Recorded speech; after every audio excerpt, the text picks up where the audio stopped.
In this issue of the Mountain Bike Chronicles, we're with the FMB World Tour in Whistler, where the best battle it out at the Red Bull Joyride in the Crankworx bike park. Brandon Semenuk from Canada dominates the sport. He wants to win his home event again. The Coastal Crew from British Columbia is one of the best-known mountain biking groups in the world. All this and much more in this edition of the Mountain Bike Chronicles. He has won so many events this year and continues to dominate. The #1 guy in the FMB World Tour rankings. Get ready for Brandon Semenuk! Aged only 21, Brandon Semenuk already is a true legend in freestyle mountain biking, winning every possible event, including the prestigious Diamond events, the Joyride, and the Red Bull Rampage. With an unbelievable 6 wins in a row, Semenuk again is the man to beat in 2012. Brandon is one of those supreme athletes because he's just so good. He's just doing tricks that he's basically just thinking of and learning and then just going out and doing.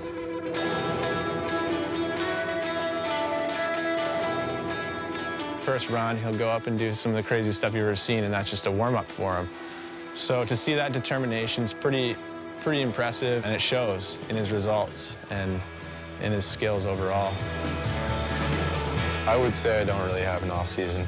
I like to just chill, but it's like, well, I'm riding a new bike at the next event, so, you know, now I got to practice on this different bike, and it's almost like you don't even think of it, and then it's just like, boom, like I got a good idea. What's cool is he doesn't spend all of his time just riding his hardtail or just riding his slope bike. He's on his downhill bike or his mid-travel. Brandon grew up with a mountain biking background.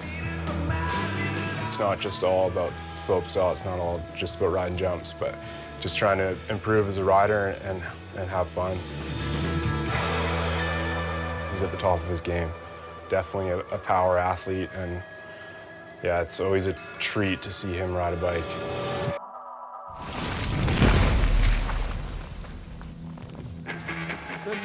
The Red Bull Joyride on Brandon Semenuk's home turf is one out of the 2 biggest events of the tour. Right from the start, a matchup between 2 riders becomes apparent. One of the duelists is Thomas Guénon of Belgium.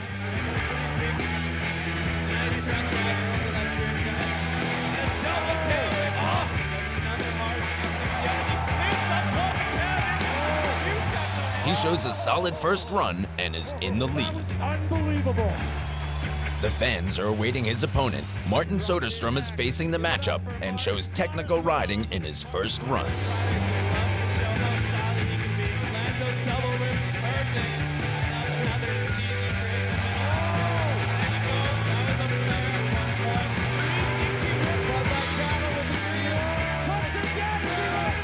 As a result, he is the new leader.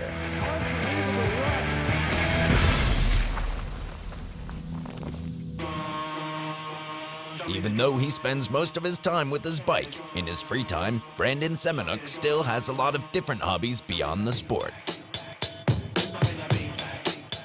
I like to keep my mind off of riding sometimes, and you do need to just take a few days off and then just have something to do to keep you entertained for those times. I'd see these rally cars like ripping around. I'm like, man, that looks so fun. Brandon takes every opportunity to clear his mind.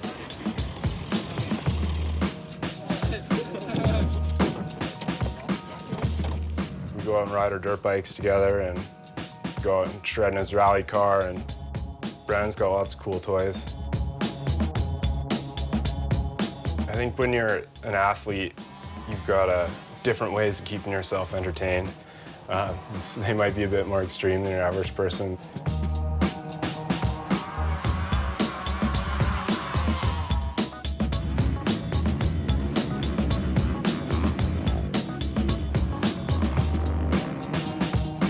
So nice to be able to get away from my riding sometimes, and it's like, you know, I feel privileged to be able to have this.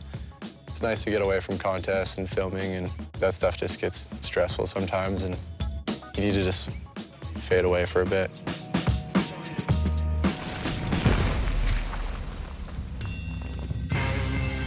At the Red Bull Joyride, the best 3 riders from last year are highly anticipated.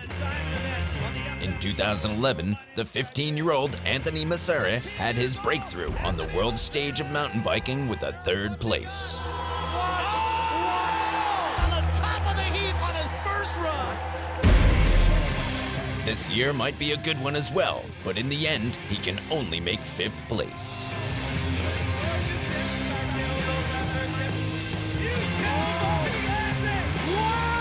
The next one is Cam Zink. Last year, he placed 2nd here.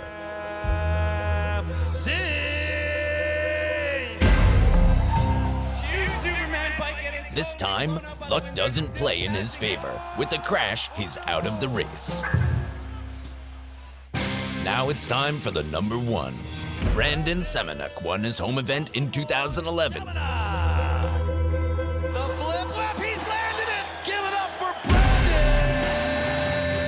Semenuk. He starts off good, but misses the landing. He has one more chance in his 2nd run, but again, the Canadian has a hard time and walks away with a big loss. Despite the disappointing result, the season is not over yet. Brandon leaves Whistler and plans his attack for the last event of the year, the Red Bull Rampage. Following the contest circuit, it's pretty crazy, it gets hectic at times. My riding doesn't really end. I struggle with letting go of it. I don't want to like totally stop. If he's not sleeping, he's riding. It's pretty much he'll wake up before anyone else and he'll be out riding, he'll be out planning. He's always got that gear going and he's always got something on his mind about what he wants to do. Recently, I purchased a piece of land in British Columbia to basically kind of make my own zone, make different stuff to ride, and it's the ideal like environment for me. It's just fun, like, you know, you ride through the line and you just hear one of your friends on the deck just laughing. Especially when you're just trying to get back into it, trying to get stoked again, and it's nice to have some people getting you keen on riding. I'm more stoked to send it in the yard with all my buddies than I am to like go to an event I'm really like nervous to do. I think being home and being comfortable and being in an environment you're used to, you know, I think that's where a lot of your creativity comes from, is like, you know, riding at a place you always ride at and being comfortable or being around people that make you comfortable. Just shredding every day, trying to get all my tricks and get some new tricks and feel consistent again. It's nice to get away from contests and filming and hibernate.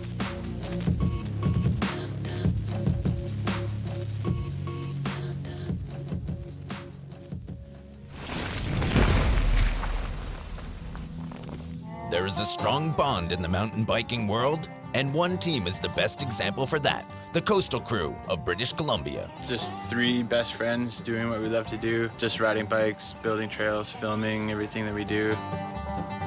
We just want to like create cool stuff, and that's where it all began, and from there it just spread into this kind of a following, and in a way it's like what we dreamt about doing when we were kids, but totally unintentionally.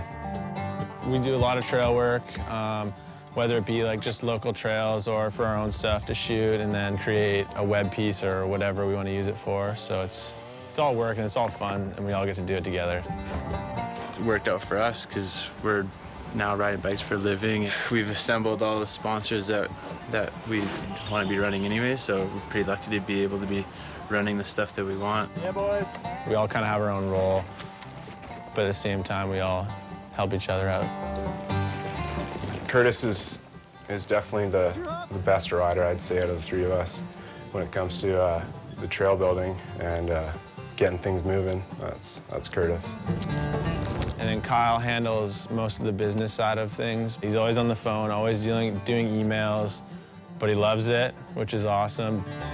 I do predominantly the film and editing work, but you know, I always prefer to be riding my bike if possible.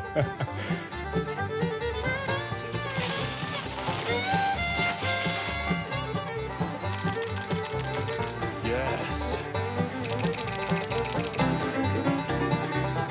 Yeah, we ride together, we build together, we film together. From work to play to fun, just to living. And we still don't hate each other.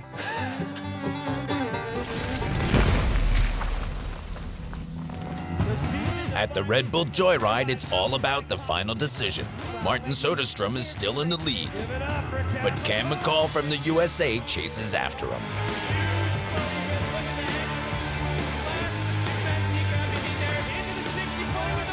He has a good run, but not good enough. At the end, he can only make third place. Thomas Gainon wants to do better than second place. Oh, you see how he snapped that front flip? That kid is so comfortable with them. Double tail whip over the head. 360 bars there. First person to be flipping up. Only person. He shows an impressive run and takes the lead. Give it up for Thomas Gainon! Martin Soderstrom still has one more chance to fight back. His run is nearly perfect till the last jump. There it goes. Perfectly executed double whip. 360 invert over the head. Oh! There we go into the flare on that. 360. He risks everything, but falls. Therefore, Thomas Gainon wins the Red Bull Joyride, followed by Martin Soderstrom.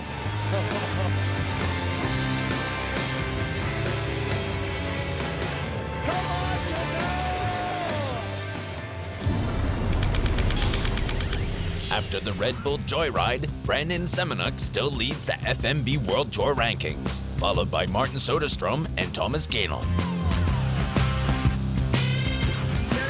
In the next issue of Mountain Bike Chronicles, we are in Leogang, Austria for the UCI Downhill World Championships. Rob Warner is an icon in the sport, and today he is spreading his voice all over as a commentator. We take a closer look at the different pedal systems. All this and much more in the next edition of Mountain Bike Chronicles.